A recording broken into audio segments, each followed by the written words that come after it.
others' perceptions affect you. Self-motivation, skills, and continuous commitment to one's passion and goals are very important. This is a quote from Dr. Rinti Banerjee. She passed away on 8 July 2021 due to post-COVID complications. She was a professor in the Department of Biosciences and Bioengineering at the Indian Institute of Technology in Bombay. She did her MBBS from BJ Medical College, Pune, and received a PhD in biomedical engineering from IIT Bombay. She was then a postdoctoral fellow at the University of California, San Francisco, USA, and then returned to IIT Bombay for a faculty position. Professor Rinti Banerjee was an associate editor for the prestigious journal ACS Biomaterial Science and Engineering, as well as an advising editor to ACS Omega. She served as an editorial board member of many international journals. She was also the head of the Department of Bioscience and Bioengineering at IIT Bombay from 2016 to 2019. She has received many accolades and recognitions. She was a fellow of the National Academy of Sciences, Indian Academy of Science, and Biomaterials and Artificial Organ Society of India. She won numerous other accolades, and the list goes on. Her most sort of important contribution has been the translational work that she did in biomaterials, drug delivery, nanomedicine, and point-of-care diagnostics that has left behind a significant impact that we all see. She had more than 150 publications and had more than 40 patents with an H index of 53 and more than 10,000 citations. She commercialized 26 technology from a lab to various companies in India. So it is in her memory that we have this lecture today. The lecture will be chaired by Professor Satyam Subhas, Dean, Division of Mechanical Sciences, IISc. I welcome Professor Subhas to the stage to take over the lecture.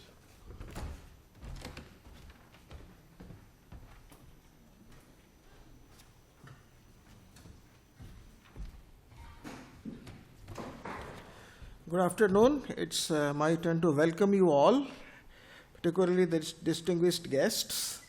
And on behalf of the director of the institute, I am going to preside this session.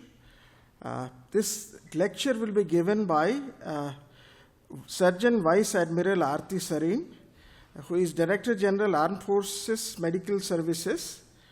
Surgeon Vice Admiral Dr. Arti Sarin is an eminent medical leader and the Director General Armed Forces Medical Services, the highest medical appointment in the Indian Armed Forces. Welcome, ma'am.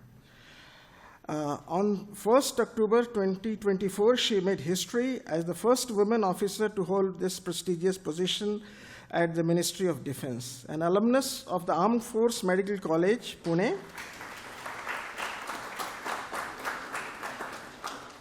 she holds an MD in radio diagnosis from AFMC and a DNB in radiation oncology from the Tata Memorial Hospital, Mumbai. She further augmented her skills with advanced training in gamma knife surgery at the University of Pittsburgh, USA. Over an illustrious career spanning 4 decades, she has played a pivotal role in advancing cancer care within the armed forces. She established and operationalized gamma knife surgery at Army Hospital Research and Referral, Delhi Cant, and founded the Department of Radiation Oncology at INHS Ashwini, Mumbai. A visionary administrator, she pioneered the creation of early intervention centers for the children with developmental needs, a network that now spans 23 centers across military hospitals. She has now served in several top leadership roles, including Command Medical Officer for both Southern and Western Naval Commands, Director and Commandant, AFMC Pune, Director General Medical Services at both Air Force and Navy. An accomplished academician, she has mentored numerous postgraduate students, published widely in national and international journals, and contributed chapters to books on liver diseases and assisted reproduction. Her key interests include neuro-oncology, gamma knife surgery, and hospital administration. For her distinguished service, she has been decorated with the Vishisht Seva Medal, VSM, in 2021, at the Ati Vishisht Seva Medal in 2024 by the President of India.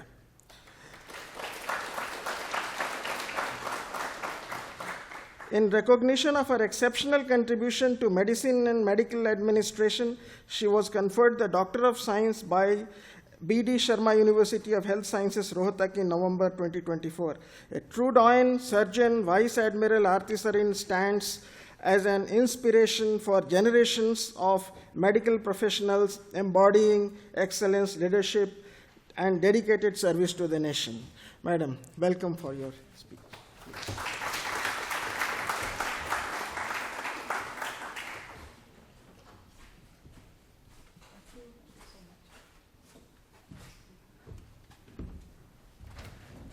Can we remove the computer from here?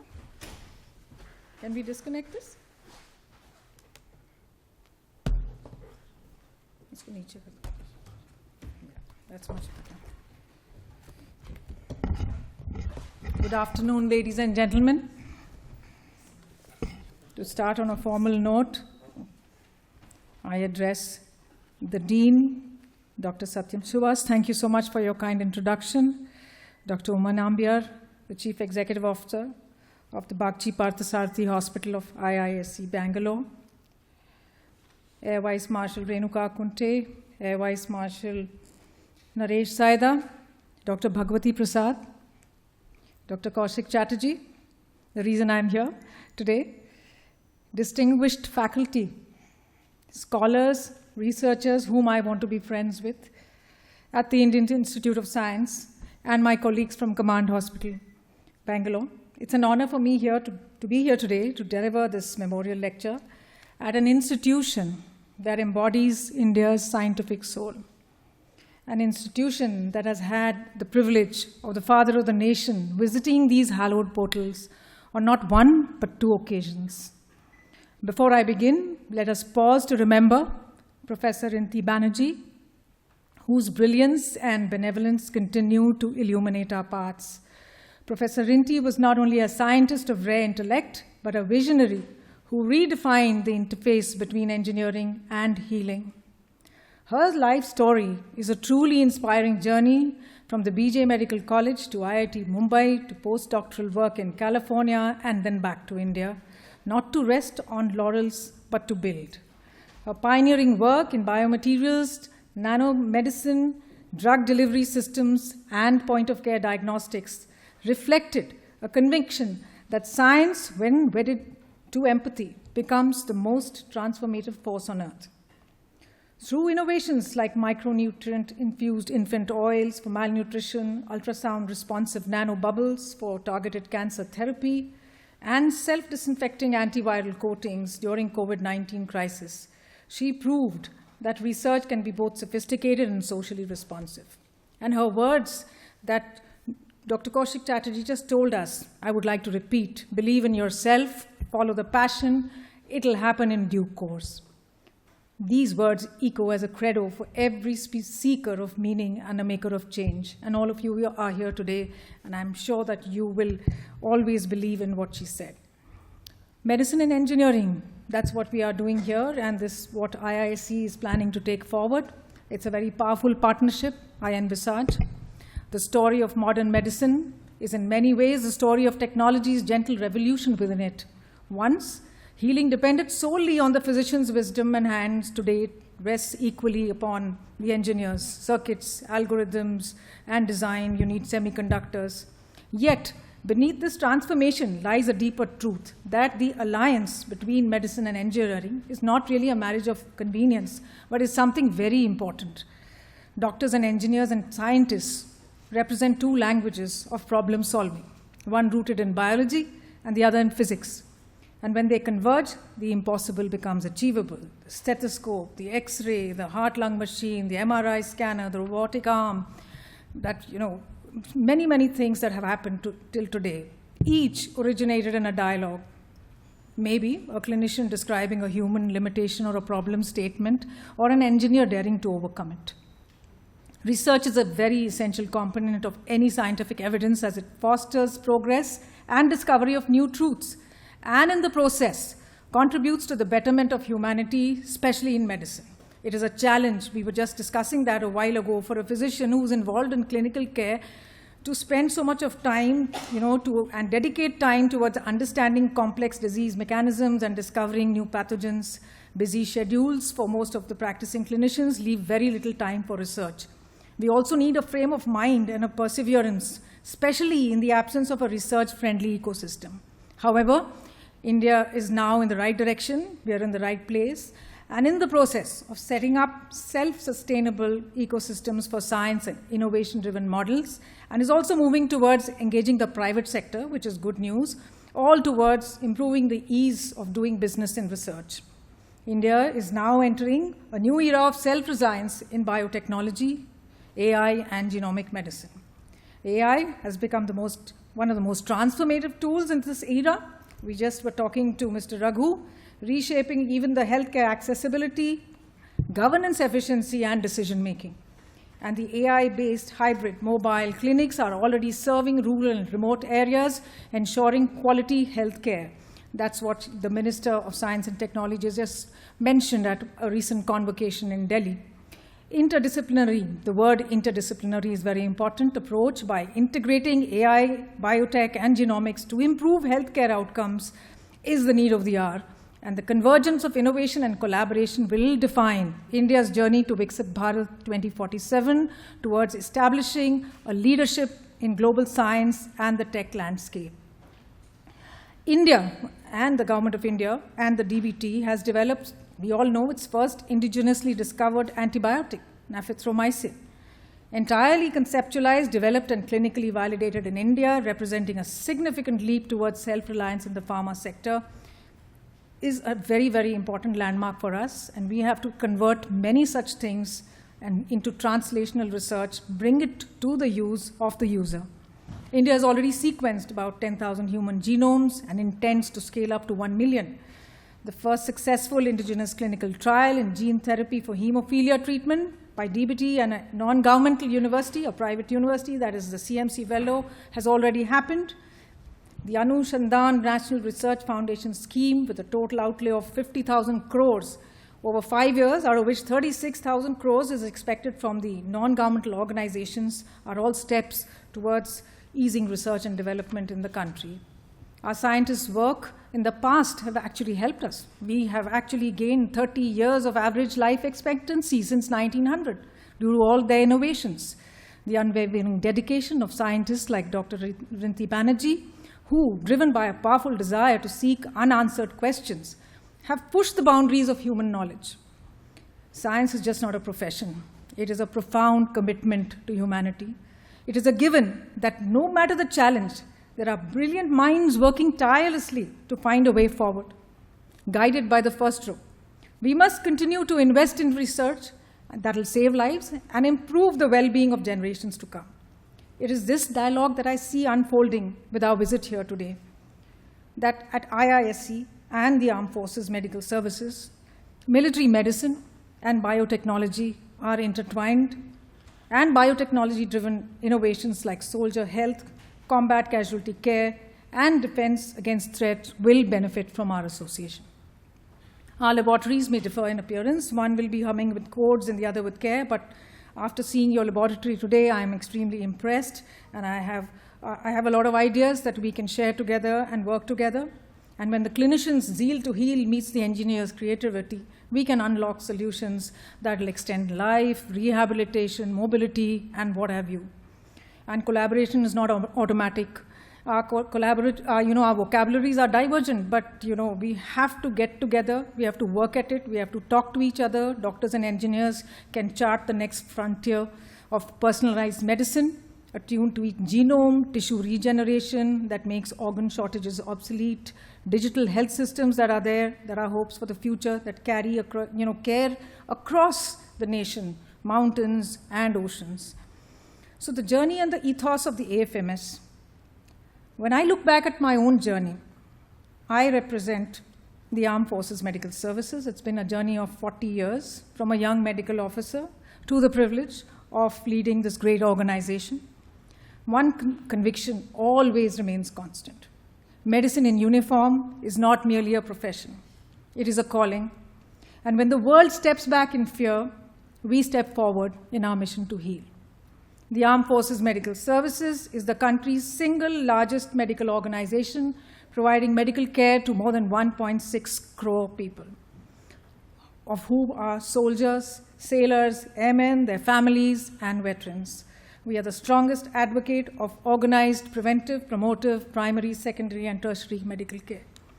We are also deployed to provide combat medical support in land, sea, and air to protect our nation, and are also called upon to provide humanitarian aid and disaster relief support both in the country and abroad as and when required.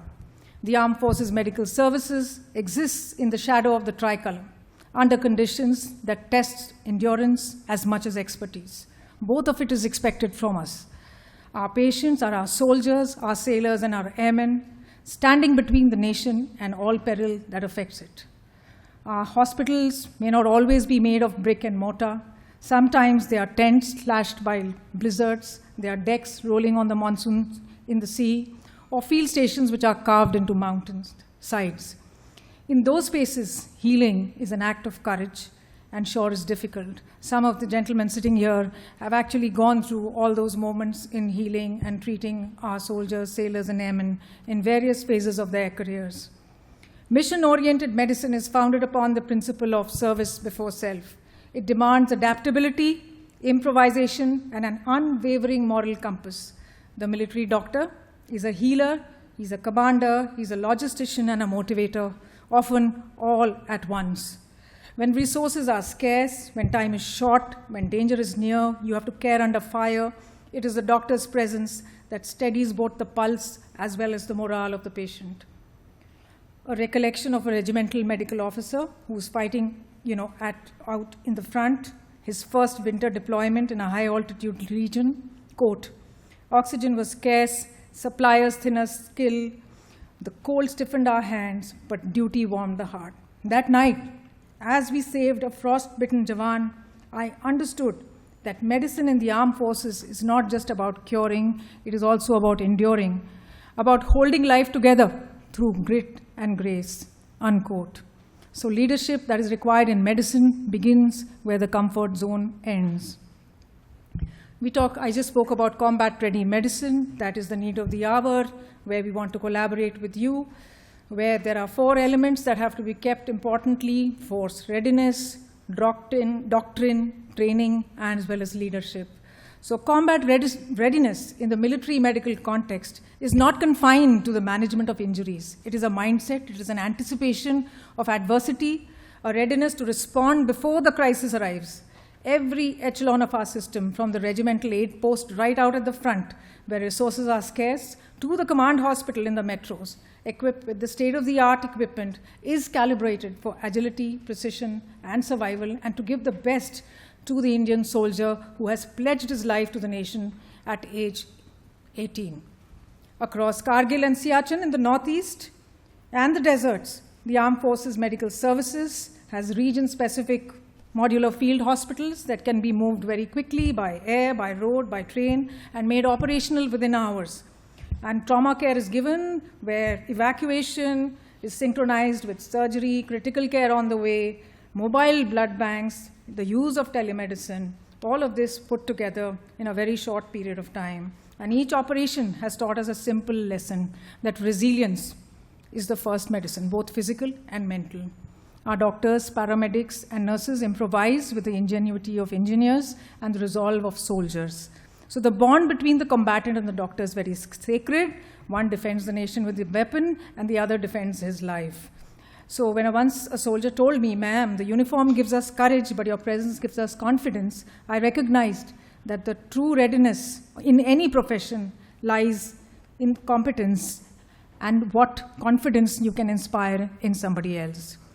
And in being good at what you do is always prime, and that kind of applies to each and every one of us here.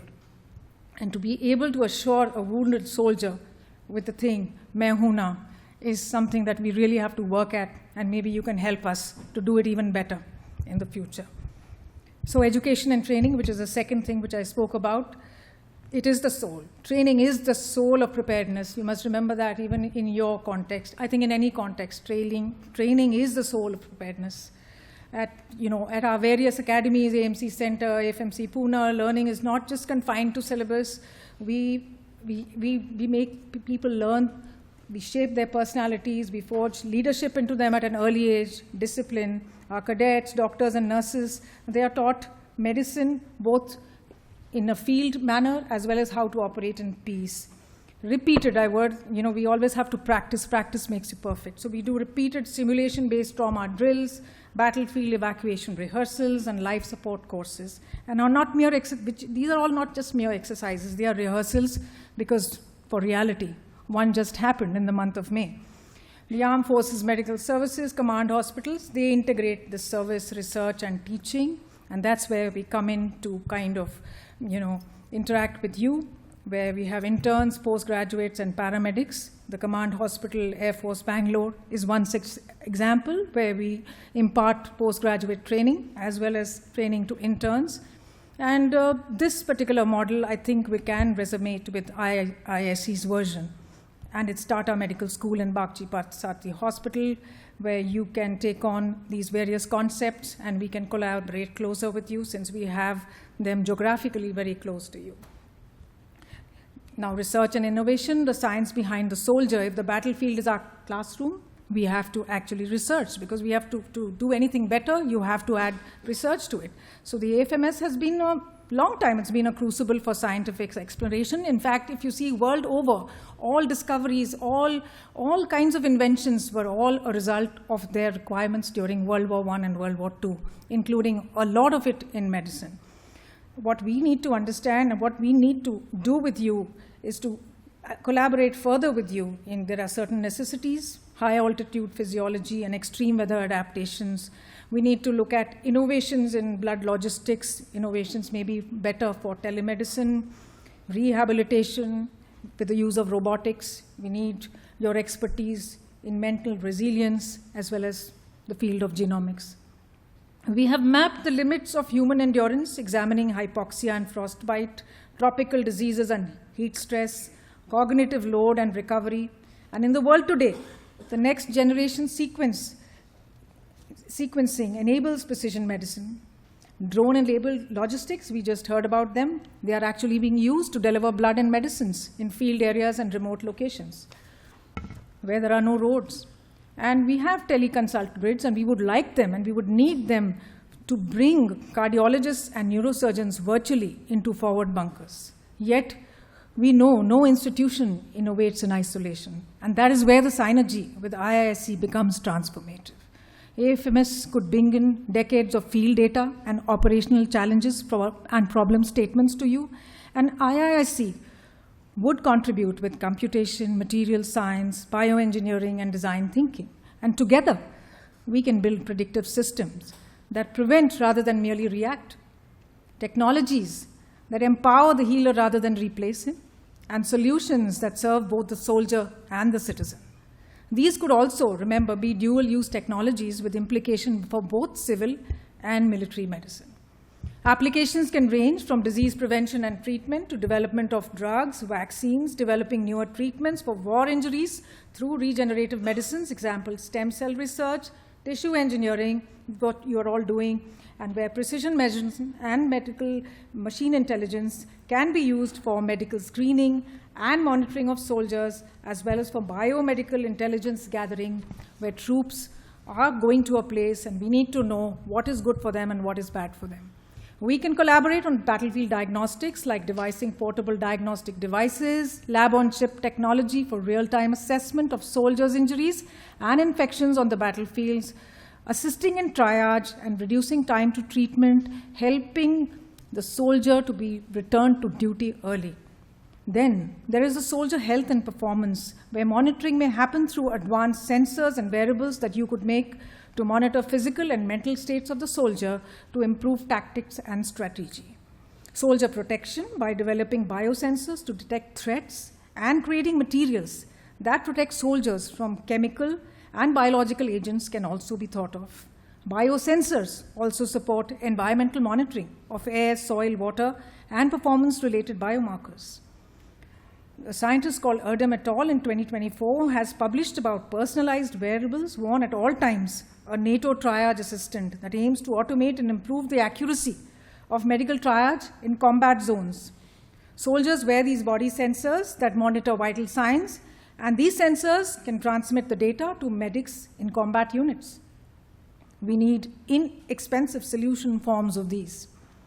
We need exoskeletons, robotic stretchers, and four-legged robots to help us in aiding us in evacuation of patients which are in areas which are mined where humans cannot go. We need advanced medical materials like smart bandages that release antibiotics, track healing, change color with infections. We need biomaterials, polymers, and all other innovations that cell biology can give us. Omics may facilitate metabolomic profiles to characterize the physiological demands of military training and to identify blood-based biomarkers of physical resilience in special forces training. All of this can enhance the fighting power of a force by aiding in chemical, biological, and radiation and nuclear protection, human performance, and combat readiness of soldiers. This can help us to triage and provide medical care, including personalized selection for effective troop deployment. AI-powered imaging tools can overcome radiological shortages, of radiologists in remote areas where the forces function. There are other frontier fields for collaboration like high-altitude medicine, technical advantages in the thin air, which is very, very deficient in oxygen in extreme altitude, can focus on real-time monitoring of oxygen levels, early warning systems of the body reacting and developing high-altitude illnesses, and new therapeutic strategies. We can use nanotechnology, stem cell for tissue repair, and cold injury treatments for high-altitude cerebral edema.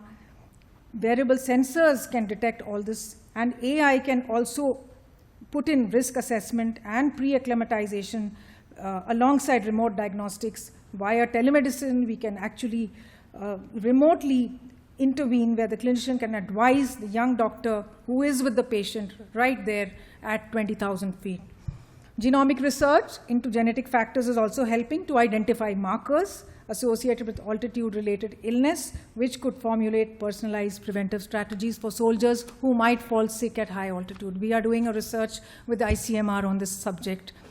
Another beyond our terrestrial boundaries is aerospace medicine. You have all the Air Force officers sitting here. The skies present unique physiological stresses. The Armed Forces Medical Services doctors study gravitational forces, disorientation, microgravity right here in your neighborhood. The IAM is right here. And there are so many researches and projects that they are doing on intelligent and biometric systems. And significant technological advances are transforming pilot protective suits from simple gear into advanced intelligent systems that will monitor the pilot's body, enhance situational awareness, and provide superior protection from the extreme flight conditions that he undergoes. We can also integrate the pilot's health monitoring with some next-gen G-suits. We can have AI-powered assistance towards future military protective helmets. You can have adaptive G-suits. You can use material science and manufacturing that adjust thermal insulation and structural rigidity in response to gravity, temperature, and altitude forces for the pilot. There is so much to do to help out in these two particular branches of high-altitude medicine as well as aerospace medicine. And then there is underwater medicine, which is usually done by the Institute of Naval Medicine at Mumbai. We could also have a lot of collaboration with them. There is also advanced training applications that can be done with AR/VR systems in a pilot's training, psychological and cognitive state, and there is a lot of scope of collaboration over here. IISc labs are already developing AI tools that aid in radiological and pathological diagnosis, and several other applications that I just witnessed this morning. I was very happy to see that we can collaborate a lot on oncology, on imaging, molecular science, many, many such things, and we are looking forward to that. And AI in healthcare is precisely a gift, as per Dr. APJ Abdul Kalam, who described that science is a beautiful gift to humanity, and AI will assist us in diagnosis, precision medicine, will tailor our treatments, but nothing can replace the healer's touch and empathy or the moral compass that guides his decision. So technology should enhance and not replace cognition and human thinking. And their impact depends upon skilled professionals who can effectively use these innovations. And our duty in the armed forces also extends to our veterans through the ECHS scheme, which ensures continuity of care for our veterans and families. And here too, the IISc Medical School can play a role building a research-based geriatric rehabilitation and community health programs which can be aligned to the ABDM portable, where the convergence of precision medicine with the AI-powered tools working on the collected data could mark the next frontier in preventive healthcare, vital to managing India's large problem of non-communicable disease challenge. This can also fuel research for population-specific treatments while guiding resource deployment and expansion of care network. We could collaborate, like I just said. We have made a huge long list where we have thought of various ways we can do it. We can have a center of excellence for extreme environment medicine. We can do a medtech innovation pipeline from the lab to Ladakh. We can have AI in military medicine programs. We can do a dual degree and faculty exchange with you. We can do an annual grand challenge where there is the science behind the soldier. We can have such programs, and we can also collaborate on data sharing with national military civil health data commons. We can try to do that. We can have a blueprint which can be designed. I think we have just signed the MOU with two. We can do it in a very time-bound, testable, and translatable manner. A pipeline from concept to the cockpit, and from the bench to the bunker, and from the campus to the command. So leadership, a little bit about leadership, because armed forces is all about leadership. Leadership in science is not the accumulation of knowledge. It is the transformation of your understanding into a collective progress, and the true leadership lies in the curiosity guided by conscience. Our great pioneers, Dr. Homi Bhabha, Dr. Kalam, looked beyond laboratories. They saw the national destiny through the lens of discovery. And as Marie Curie, who is my guru, reminded us, nothing in life is to be feared, it is only to be understood. The courage to understand more is the essence of leadership. And in the evolving global order, the purpose of science is no longer confined to exploration. It is about translating of discovery into social good, into improving the quality of life of people, improving their health care, improving equity, environmental stewardship, as well as national security, and that's where we come in. IISc and AFMS embody this synthesis, one advancing the frontier of fundamental science, the other ensuring that the frontier touches every life. In the military medical sphere, leadership must combine strategy and ops with moral gravity, precision and purpose, and every improved protocol is a protection for the next soldier. Leadership in science, then, is stewardship of focus on a clear mission, fostering a culture of clear communication between yourselves. Never work in silos, always communicate with each other, communicate with the person who gave you the problem, always stay in touch with him so that you don't waver away from what you are actually discovering. It is about empowering one's team and leading from the front by example. One must remain agile to navigate the fast, challenging, and changing landscape around us. Build strong relationships with stakeholders, prioritize talent, and encourage problem solving. And remember always, communication is the key. In the scientific world, leadership is about cultivating conditions in which curiosity thrives, inspiring teams to convert ideas into meaningful outcomes. Empirical studies have shown that the most complex and creative forms of research leadership is the decisive factor. The effective scientific leader harmonizes expertise, defines direction, and fosters a shared mindset for discovery and innovation. And this theme resonated across the National Science Day of 2025, where the topic was Empowering Indian Youth for Global Leadership in Science and Innovation for Viksit Bharat. And this reminds us that leadership in science today must also be a collective enterprise, and that is on top agenda for the government. This new frontier is not only a discovery, but translation, where leadership intersects with ethics, policy, and purpose. The IISc has embodied this philosophy through enduring endowments, research mentorship, and social engagement. Dr. Rinti Banerjee symbolized a legacy of leadership through passion, compassion, and innovation. And in the military medical sphere, our collaboration with science will work towards soldier health, building resilience, and empowering the soldier, the citizen, and finally the nation.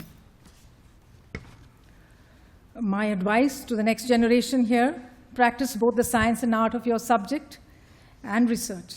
Let integrity be your constant. Let failure be a teacher, not a verdict. Rest, reset, but never retreat.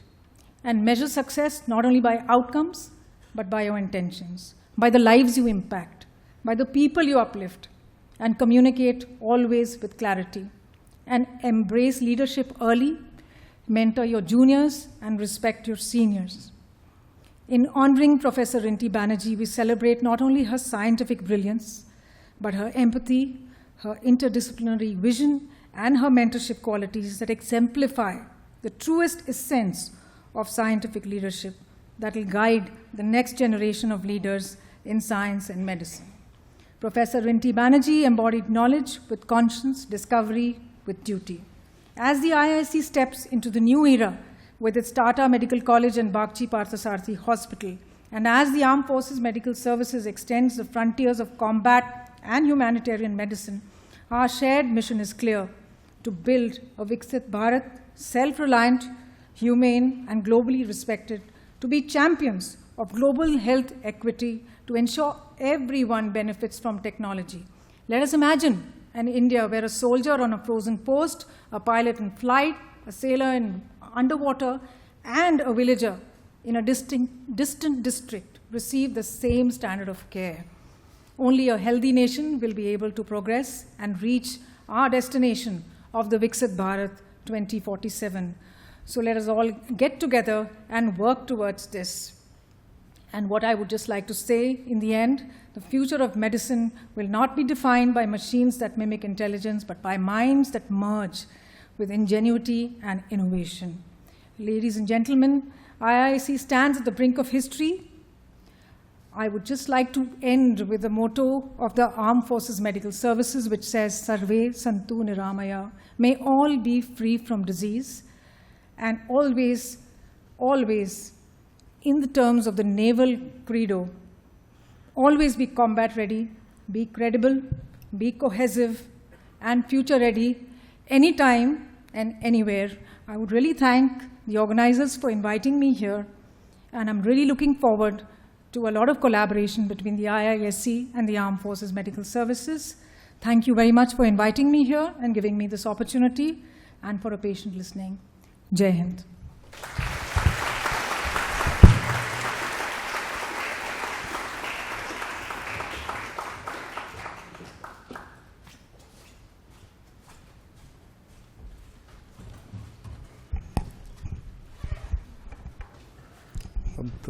Thank you, Dr. Sarin, for a wonderful talk, and it's really inspiring. And also, your own personal story is an inspiration in itself. And of course, being in academics, hearing from distinguished armed forces doctors and medical professionals certainly is refreshing and brings a very new perspective. So thank you once again for visiting us. On behalf of the department, I would like to request Professor Satyam Suhas to please present a small memento to Dr. Sarin. I would also like to request Dr. Prasad to please join us on the dais.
With that, we come to the end of the lecture part of this event. We have high tea on the other side in the other hall. Please join us, and that will give us also an opportunity to talk more to Dr. Sarin and other dignitaries from the Armed Forces Medical Services. So thank you once again, and we look forward to having you join us for the tea. Thank you.